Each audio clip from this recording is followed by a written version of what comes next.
Hey guys, it's Lucky here. Welcome back. And today we're going to go over a complete leveling guide for Diablo 4. This is not going to be so much a step-by-step leveling guide as much as it's going to be, hey, between 10 and 20, keep your eyes out for these things. Between 20 and 30, make sure you take care of these things. Between 30 and 40, keep an eye out for this. And between 40 and 50, you should have done this, this, and this. The whole point of this video is not so much to tell you how to play the game as it is to make sure that you don't get to like level 50 and go, crap, I completely missed an important part of the game that I could have been taking advantage of for the last 20 or 30 levels. We're trying to remove the chance of that regret happening for you. So if you're watching this video at level 30, you could watch and go, oh, cool, I did all the things he said, check off the box before he hits 30, and 40 is coming up and I'll be able to do this, this, and that, right? So that's what the purpose of this guide is for. It's just kind of a very broad strokes. This is how the game kind of flows, and these are the things you kind of want to make sure you've taken care of at this point, and these are the things that are kind of coming up. Basically, Diablo 4 is going to take you more or less counterclockwise around the map, starting in Fractured Peak. So you'll start in this area, then you'll move north to Ska's Glen, and then you go west to Dry Steps, and then you'll go over here to Hauzar. You kind of make this diagonal jump here, and then finally, last, you'll go to Kyrgyzstan. That's kind of how you move through the map, right? So what's going to happen first? You're going to spawn in Fractured Peaks. What do you need to look out for here? Well, from level 1 to 10, pick up any bushes or boulders that you happen to walk by. You're going to want these things on hand because pretty soon, when you get to the next 10 levels, you're going to be doing things like upgrading potions, upgrading gear, and it's going to use these kind of materials that you can start gathering at low levels now. Also, keep an eye peeled for altars of Lilith. You might be like me. I am just completely blind to these dang things. Like, I walked through the whole zone. I did all of Fractured Peaks and I found 1, 2, 3, 4, 5, 6. I found 6. There's 28, right? And I thought I was looking for them as I was playing. Like, I know where a lot of them are because I grabbed them so many times during the beta, but I still was running through the map and I completely just missed them. Now you're in Kyovashad. You've got to level 10. What are you going to be doing between 10 and 20? Well, the main thing that you want to look out for in these levels is your priority quest. Between 10 and 20, you're going to start getting these light blue quests. These are priority quests. You want to make sure you do these anytime you get them for the rest of the game. And these light blue quests are going to be things like your class quests, which are going to be the highest priority. These are going to unlock your class systems. They're going to give you massive power boosts. You want to do those the second you can. But the first one you're going to get is a potion upgrade, right? And you're going to be able to upgrade your potion and the next potions that come after this because you've been grabbing those bushes we mentioned just a moment ago. You're going to be faced with two options from 10 to 20. Now you start getting the option to, do I follow the main story quest or do I do the open world content? And the open world content is basically the renown system, dungeons, cellars, events, right? And my advice is to do a little of both. You need to do the story to be able to unlock World Tier 3, to unlock the Tree of Whispers, to unlock a bunch of stuff is story gated, to get your mount is story gated, right? And you also need to do the world content to get your renown, to get a lot of power and quality of life that is tucked into there. It's a nice balancing act, and there's no right or wrong amount. The right amount is if you really enjoy the renown content, if you really enjoy the overworld content, do as much of it as you want. Ideally, you're getting to tier 3 renown in each zone, right? So if we open the map and then right here, it tells you what button to press. On PC, it's W, whatever it says to press there on console, right? And you can see how much renown you have in that zone, and you can click on all the zones at the top here and you can see. So in Fractured Peaks, I have these first 3. And something to know, a lot of people weren't very sure about this, or maybe a lot of people thought you couldn't keep getting renown afterwards. It would be wasted, but you can. It's retroactively applied. So if you get your first 3 and before you get to tier 3, you get more of this stuff done, right? As soon as you unlock it, you could have these both filled up the second you unlock World Tier 3. You'll just get credit for all of them right away. So your renown is retroactively applied after you get it done. Okay, that's the main thing to know about your renown. How do you get renown? Waypoints give you 20, strongholds give you 100, side quests give you 20. And if we look at this zone here, I have 110 out of 300. So if I did 2 strongholds, I would get 310 and I would get this potion capacity, right? Renown is really important for your accounts progression because all of this is account wide. So if you get skill points from each zone, 2 from each one, right? That's 10 skill points. 2 times 5. When you start your second character will start with 10 skill points to spend at level 1, right? Because these are account wide. Same with potion capacity. So, getting this done is really handy, especially for your alts that you start down the road.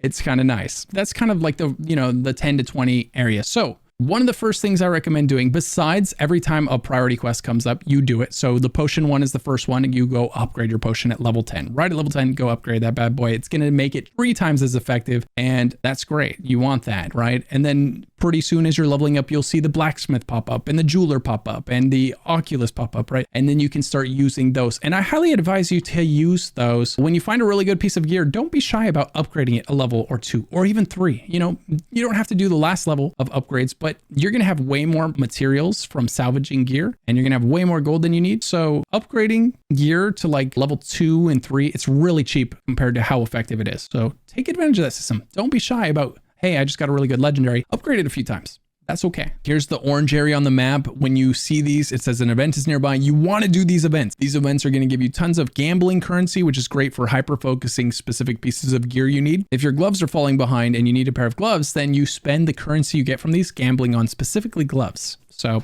a lot of times what happens in the game is you get a great helmet, then you get a great chest and a great set of boots, and then you get another great helmet and another great chest, but your gloves just get left out, right? Or whatever piece of gear it is. And so the gambling merchant is the kind of safety net.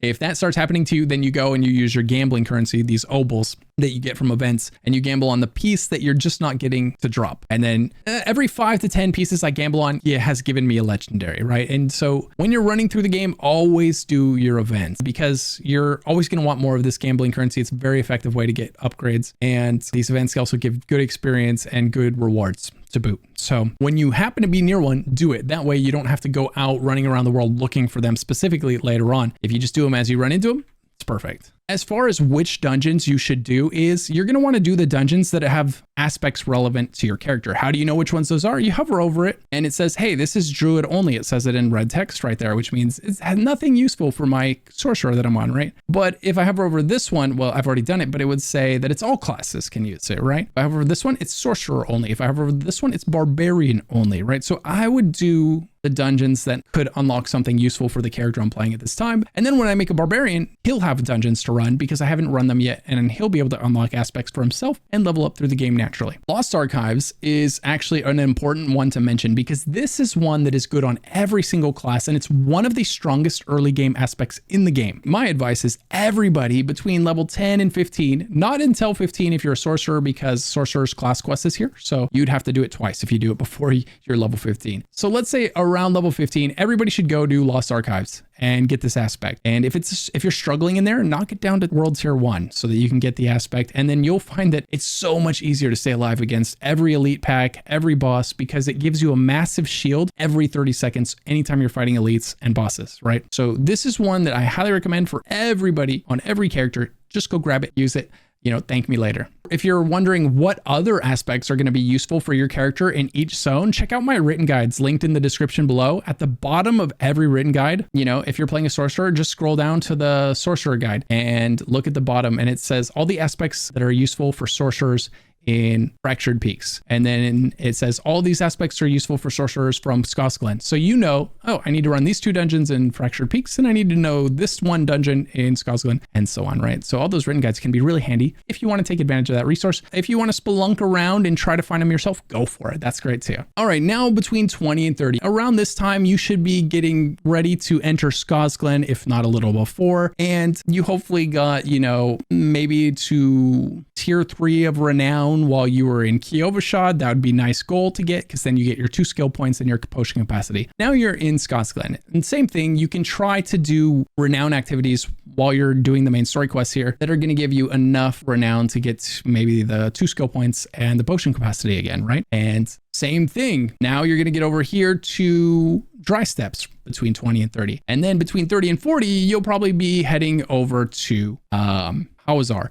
And this is when you're going to get your mount. It's not until you get to this zone here and you start doing quests in this area. It's end of Act 3, beginning of Act 4, right? So it's a ways into the game, like deep into the game, you get your mount. So don't expect to get that bad boy early, and don't worry about rushing yourself to it, because you'll be rushing through most of the story content just to get to it. And there's no point, right? Just take your time, enjoy your zones. You'll get the mount when you get the mount, pretty deep into the story. And when you get it, it's nice, but it's story gated. So if all you do is side activities forever, you won't get that mount until way late because it is story gated. Another thing you'll be able to do is legions will start popping up in all the zones, and you can do those anytime they do. And I highly recommend that you do. These legions are going to give you great gear, great experience, like half a level plus every time you do one of these legions. And they take maybe 5 minutes. So you get a half level in 5 minutes, maybe 10 minutes, right? It goes really fast. And you get a ton of experience. Totally worth doing whenever you see one pop up on the map. Now, from 40 to 45 or so, you're going to want to start focusing on maximizing your build. If you've got good items in each slot, you're going to want to upgrade those items all to level 3 or level 4. Upgrade those bad boys. If you've got gem slots available, put the most relevant gems in there for you, right? If you've got vulnerable in your build, then put the green gem into your weapon, and that's going to make you do more crit damage to vulnerable enemies. Really useful gem, right? If you need more resistances so you don't die, put some all res diamonds in your jewelry, right? Lots of really helpful gems can be put into your gear, and you really should do that before you go and fight the final bosses of the campaign, and especially before you do your capstone dungeons. So 40 to 45 is when you're really going to be focusing on kind of making your build as strong as it possibly can be, because you're about to go through some pretty difficult content. Now, between 40 and 50, a lot starts to go on for your character. These are some of the most important levels, and some of the levels where you can really kind of get overwhelmed and confused about exactly what the process is here, right? Because between 40 and 50 is where we wrap up the campaign, which then unlocks the Tree of Whispers. So if you're wondering about the Tree of Whispers, if you've heard about it and you're not sure when that starts being a thing, it's right as soon as you finish the campaign. So you finish the campaign and that unlocks the Tree of Whispers. The Tree of Whispers is going to give you bounties that you can go do. So you just basically report to the Tree of Whispers. It says, hey, go to these areas, and it marks them like this. And you can go to that area and you do all those things, and then you come back to the Tree of Whispers and it gives you a cache that you can choose between, like chest armor, or you can choose a cache that gives you jewelry and crafting materials, stuff like that. You get a few different options, and they're nice. It's good reward, it's good XP. It's actually a really effective system to take advantage of. So definitely take advantage of that between 45 and 50. And the other important thing that unlocks at 45 is your capstone dungeon. So as soon as you finish your story campaign and you hit 45, you can now do your capstone dungeon once those two qualifiers are met. You can go into the capstone dungeon at 45. It's going to be tough, right? Because it is a level 50. It's a recommended level 50 experience. So you can go in there as early as 45 and struggle through it, or you can do more of the open world content and stuff to get yourself up to closer to 50 and then do the capstone dungeon. So it's less of a struggle for you. And when you finish the capstone dungeon, this will unlock world tier 3. So what do you want to have done at this point? On your way to finishing the campaign around level 45 to 50, you've gone through all the zones. You've done a lot of the renown content as much as you wanted to, as much as you enjoyed having, right? You've got those extra skill points, and you've unlocked your Tree of Whispers, and you can start doing those. You've been doing your priority quests anytime they pop up on the map. You unlocked your mount between 30 and 40, right? You did all of this stuff already, and then you beat your capstone dungeon, unlocking world tier 3. Now, when you hit 50, you unlock something really important, and that is your Paragon board, right? And at that point, every quarter of a level, you get 1 Paragon point, every quarter levels. Or you get 4 Paragon points per level. 2 different ways to cut the same apple. At level 50, the other thing that's important to know is the world stops scaling to you in world tiers 1 and 2, right? So if you stay in world tier 1 and 2 beyond level 50, you start to get really bad experience. You stop getting useful items, right? Because the game wants you to spread your wings, leave the nest, and go to world tier 3 so that you can start getting higher level mobs and better items like uniques, which are really powerful legendaries, basically, and sacred legendaries, which are just more powerful legendaries than the legendaries from world tier 1 and 2. Right? All these new types of gear start dropping in world tier 3. So you really want to get there. Plus, now that you've entered world tier 3, you have unlocked nightmare sigils, which are keys that unlock nightmare dungeons, which are dungeons that you basically get to pick the difficulty. If you want a hard dungeon, you could use a level 5 key instead of a level 1 key, right? Or you could use a level 10 key instead of a level 5 key. And the higher the key, the harder the dungeon. So subtract 50 levels from your level to get the key level that you should be probably doing, right? That's going to give you mobs that are your level. And remember, in Diablo, when you fight mobs that are higher than you, you do reduced damage. and they give more XP, right? So the ideal level gap between you and the thing you're killing is +1, 2, or 3, right? That's where you start to get the most effective. Beyond that, they get kind of hard to kill and the XP gains really drop off. These nightmare dungeons are going to be important because they're going to give you glyphs, and those glyphs you're going to slot into your Paragon board. If you played Diablo 3 and you got legendary gems at the end of greater rifts, these glyphs are the same exact thing. They're basically that you get the glyph at the end of the nightmare dungeon and you can level the glyph up at the end of the nightmare dungeon, right? So you level it up and then you stick it in your Paragon board and you can level it up some more. The only way to level the glyphs and the only way to find the glyphs is by running nightmare dungeons. So you can see why they're incredibly important, because they are incredibly powerful, especially once they get leveled up. Beyond that, when you enter World Tier 3 around level 50, you're also going to unlock Helltide zones. Helltide zones are zones around the map. There'll be like a kind of red area on the map that you can go to, not the PvP zone, but another zone, like it's a different area. And you can go there and kill the mobs in that area. When you kill the mobs in that area, they give you a new type of currency called cinders. These cinders can be used to open chests. Now, if you die in a Helltide zone, you drop half of the cinders you collected. So you don't want to die anytime you're in a Helltide zone. Like at all costs, keep yourself alive. If that means running from a fight, go ahead and run from the fight so you don't drop half of the cinders you've just spent all that time collecting. They're on again, off again. So these Helltides show up for an hour and then they're gone for an hour and then they're up for an hour. So when they're up, it may be a good idea for you to go over and take advantage of it. And then when it's gone for an hour, go do other stuff. And then it's up again. You can go take advantage of it again if you'd like to. The great thing about these is you can target farm specific pieces of gear. Like if you find a chest, it'll say kind of what type of gear it's going to drop. You can go to a chest that's going to drop boots, or you could go to a different chest that's going to drop a chest piece, right? And you can spend your cinders getting the gear that you need as opposed to just getting any gear at all. So you can avoid getting a helmet when you already have a really good helmet. Another thing that you're going to be able to do at this point is world bosses. Anytime you see world bosses on the map, you'll see a little countdown timer. Go over and kill the world boss. World bosses are going to be important to kill like at least once a week because you get a weekly bonus for your kill of a world boss, and it's going to give you a really good chance at legendaries. Another thing to be aware of is you can run into the butcher anytime you go into a dungeon or a cellar. So the more dungeons and the more cellars you enter, the more likely you are to run into the butcher. This could be a good or a bad thing for you. If you're a hardcore player and your character's not fully developed yet, going into these dungeons could be very dangerous because that could be a chance encounter with the butcher who's very likely to kill you. A lot of hardcore characters have died to the butcher, and if your hardcore character is running into a lot of dungeons and a lot of cellars, he could be next. Now, the butcher also has an upside. If your character's ready to fight the butcher, he's almost a guaranteed legendary. Every time I've killed the butcher, I've got a legendary, and almost everybody I know has got a legendary every time they've killed the butcher. One person said they didn't, so there is a chance that you get a rare instead, but odds are really high that you get a legendary if you kill the butcher, which is really nice. Same with killing the world boss. You're gonna get 1 or 2. Oh, world boss. Oh my gosh. Speak of the devil, world boss spawned right now. Beyond that, you're just gonna keep pushing to level 60. At level 60, you'll get another potion upgrade, so definitely take advantage of that. You're going to keep doing your world bosses, your nightmare dungeons, any completionist activities, renown if you haven't maxed it out yet, right? And you're going to be leveling and getting Paragon points and maxing out your Paragon board. All right, if you've made it this far into the video, hopefully that means you're enjoying the video. If that's the case, you're going to love my second YouTube channel. It's linked down in the description below. It's 100% Diablo, 100% of the time.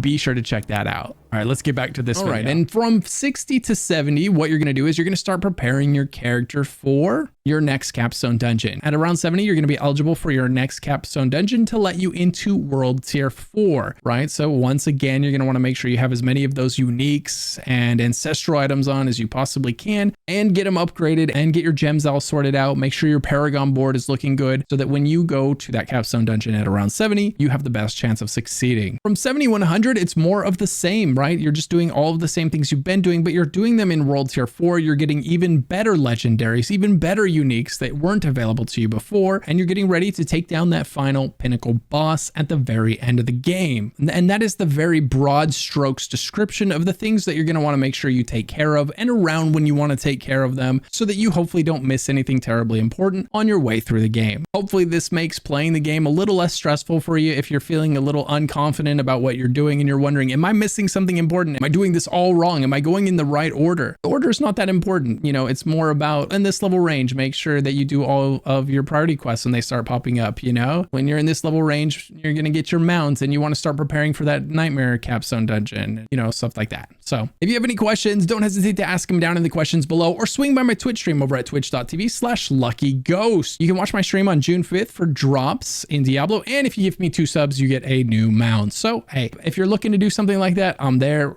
and I love the company. So I hope to see you then.